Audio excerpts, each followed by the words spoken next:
Hi guys, good morning everyone. So ngayon, magpapakain tayo sa aking mga alagang sisiw na Polish, US Selkie, Brahma, at saka yung mga cornage ko dito. Ayan. So medyo madami-dami po ang mga sisiw natin ngayon mga ka-backyard. Kaya samahan nyo ako, magpapakain tayo sa kanila para makita niyo kung gaano sila katakaw. Pero bago ang lahat, bibigyan muna natin sila ng vitamins. So ito po yung vitamins na ibinibigay ko sa kanila. So Vitamin Pro po ang ibinibigay ko sa aking mga sisiw. Painumin muna natin sila bago bigyan ng patoka.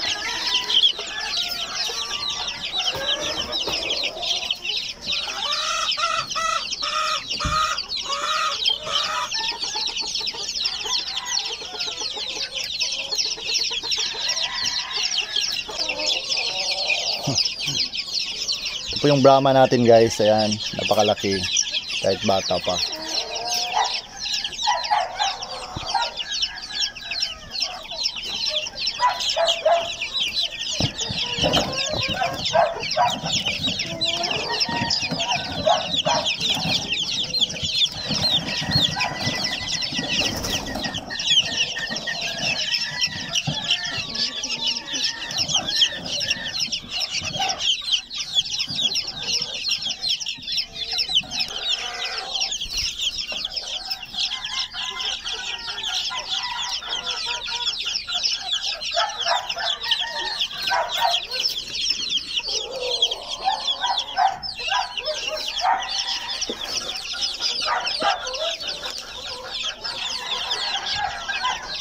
So ito po yung pagkain na ibinibigay ko sa kanila guys.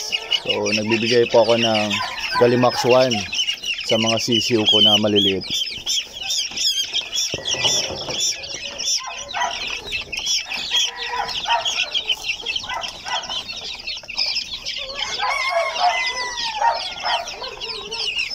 So yan, napakatakaw po nila.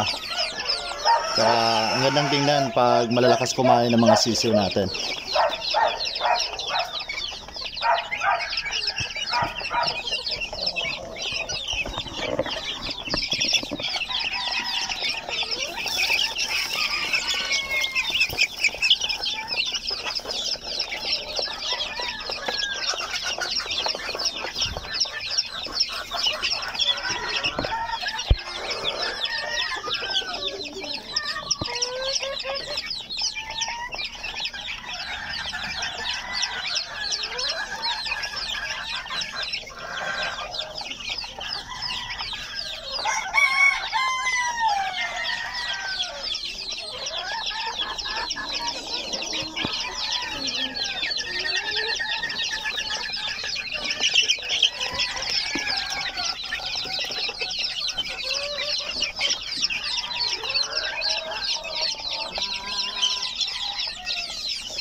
So ito naman yung second batch natin guys, yung in-update ko sa inyo nung kakahatch lang sa incubator. So ayan, nilipat ko na din sila sa labas para maluwag na ang kanilang gagalawan. Kasi nung una 3 days ko silang inilagay sa carton.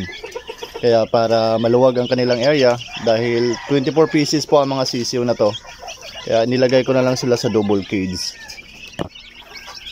Tapos nilalagyan ko ng moskitero para paggabi makakaiwas sila sa mga kagat ng lamok. Dahil alam naman natin na pag once kinakagat ng lamok ang ating mga alagang sisiw, is maaari po silang magkasakit. Kaya nilalagyan ko na lang ng moskitero tulad nito. Pag once gabi, so tinatakpan ko ang kanilang cages para secure na secure ang ating mga alagang sisiw. Dahil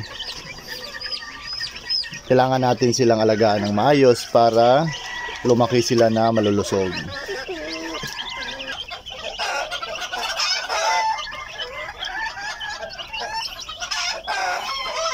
So dito na magtatapos ang video natin guys. Maraming salamat sa panonood.